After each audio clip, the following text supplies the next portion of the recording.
يا أشرف عشان شوية متعة تغضب ربك وتأذي مراتك وكمان تأذي نفسك؟ طب ليه أشرف هو السبب؟ مفيش أعراض عند أشرف، مفيش أعراض عند منى.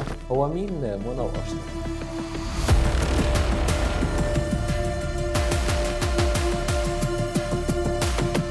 منى وأشرف اتنين اتخطبوا خطوبة عادية جدا وقعدوا كام شهر مخطوبين وبعد كده اتجوزوا. الجواز اللي احنا بنسميه جواز الصالونات. أشرف كان بيشتغل في فندق في الغردقة، بيقبض كويس جدا وقادر يمشي بيته ومش ناقصه حاجة. كان بيشتغل شهر وبيرجع أسبوع. عدى على جوازهم كام شهر كده وما حصلش حمل. راحوا للدكتور عشان يشوفوا هل في مشكله ولا لا. الدكتور عمل كشف مبدئي وعمل سونار لمنى وطلب فحوصات بسيطه للاثنين، يا دوبك تحاليل هرمونات لمنى وتحليل سائل منوي لاشرف. عملوها ورجعوا للدكتور في الاستشاره. الدكتور شاف النتائج لقاها ممتازه جدا والاثنين تمام التمام. الدكتور طمنهم وقال لهم مفيش اي مشاكل، انتوا الاثنين طبيعيين تماما، محتاجين بس نظبط اجازه اشرف يكون موجود اسبوع كل شهر، والاسبوع ده هو اسبوع التبويض اللي فرص الحمل فيه عاليه، ونفضل كده 3 شهور او حتى 6 شهور ونستنى ونشوف. الشهور عدت واشرف قدر يظبط اجازته في الاسبوع اللي طلبه منه الدكتور،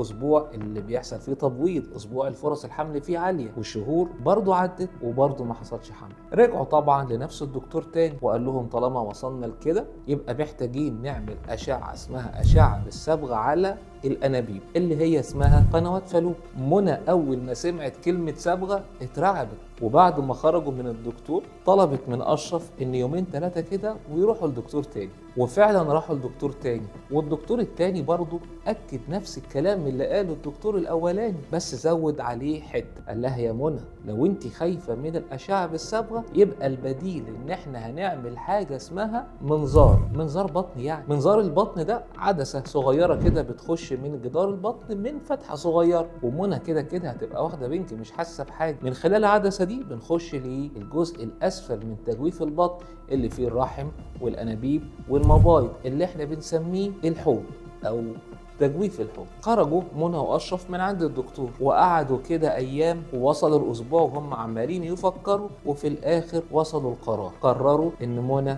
هتعمل المنظار. وفي اليوم المحدد منى راحت المستشفى ومنى دخلت تعمل المنظار. وفي غرفه العمليات بان المستخبي. الدكتور شخص الحاله التهاب مزمن في الانابيب. الالتهاب ده مبوظ الانابيب وعامل التصاقات في المنطقه اللي قلنا عليها منطقه الحوض، التجويف اللي فيه الرحم والانابيب والمبايض مليانه التصاقات. وعشان الدكتور ده شاطر زي كده وهو بيعمل المنظار بصه في الجزء اللي فوق اليمين، التجويف الاعلى من البطن اللي فيه الكبد، برضه لقى فيه التصاقات. يعني تحت مضروب بالالتصاقات، وفوق يمين حوالين الكبد برضه مضروب بالالتصاقات، وفي النص سليم. ودي حته للدكاتره ان فوق وتحت مضروب بالتصاقات والنص مفيش حاجه. خرج الدكتور من العمليات وطمن اهل منى عليها وقال لهم تمام، شخصنا الحاله وعرفنا ايه الخطوه اللي جايه اللي هتعملها، وباذن الله ربنا يجعلنا سبب والحمل يحصل. وبعدين بعد ما الدكتور طمن اهل منى خد اشرف كده على جنب وقال له كلمتين كده على السريع. الكلمتين دول خلوا اشرف وشه يجيب الوان. حمات اشرف قروبه خدت بالها من موقف بس سكتت ما اتكلمتش. منى خرجت من العمليات على اوضتها ساعتين بالكتير.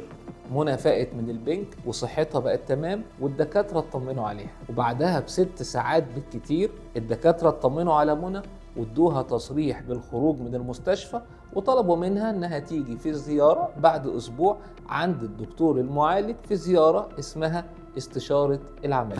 يوم استشارة العملية منى وأشرف راحوا للدكتور اللي بيتابع الحالة بتاعتهم. الدكتور اطمن على مكان الغرز وطمن منى كمان. وبالمناسبة هي 3 غرز في البطن بس، وهي دي ميزة المنظار، مش فتحة كبيرة يعني. وبعدها الدكتور شرح لمنى وأشرف الحالة ملخصها ان في ميكروب وصل للانابيب عمل فيها التهاب وحواليها التصاق وجواها ارتشاح، يعني سائل متحوش جوه الانبوب.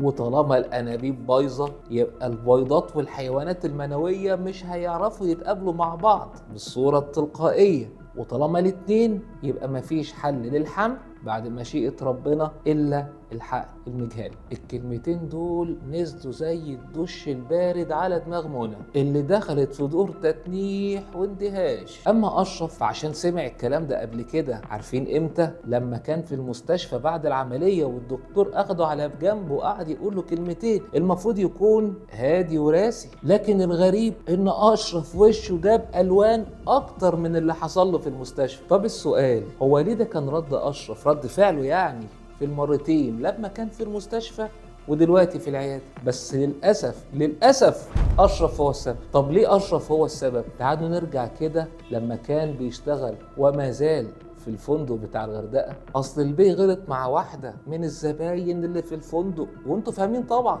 الزباين اللي جايين يومين أجازة يتفسحوا ويتبسطوا بقى بأي طريقة. الزبونة دي كان عندها ميكروب اسمه الكلاميديا، الميكروب المشهور اللي بينتقل عن طريق العلاقة الجنسية وملوش أعراض أو علامات ولا على الطرف المعدي ولا على الطرف اللي اتعادى، بس للأسف بيتشخص لما المضاعفات تحصل اللي هي تأخر الحمل زي اللي حصل لمنى.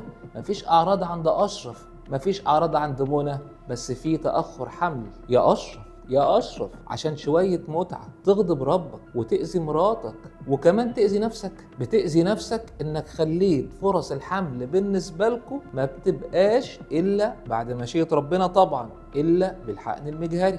ومع أذية مراتك وأذية نفسك فأنت كمان بتأذي أهل مراتك وكمان أهلك. ونفتكر بمناسبة أهل مراتك لما كانت حماة أشرف مركزة مع الدكتور وهو بيكلم أشرف في المستشفى، أهي حماته دي راحت معاهم استشارة العملية مع منى وأشرف، وكانت عاوزة تخش معاهم للدكتور عشان تسأله وتعرف منه. وحماته دي كانت معاهم يوم استشارة العملية لما راحوا للدكتور، وكانت عاوزة تخش للدكتور معاهم عشان تسأله وتعرف منه، لكن أشرف رفض إن حماته تخش معاهم. نتخيل كده إن حماة أشرف دخلت معاهم فعلا وسألت الدكتور عن سبب قلبة الوش اللي كان فيها أشرف يوم العملية، يوم المستشفى، ساعة ما الدكتور خد أشرف بعد العملية وقعد يكلم أشرف كده كلمتين. وطبعا هتسأل الدكتور قدام أشرف ومنى وهم موجودين وسامعين. السؤال هنا بقى، لو أنت مكان الدكتور تصارحهم باللي حصل وتقول لهم إن أشرف هو السبب وإن هو أساس المشكلة، ولا تسكت وتستر على الموضوع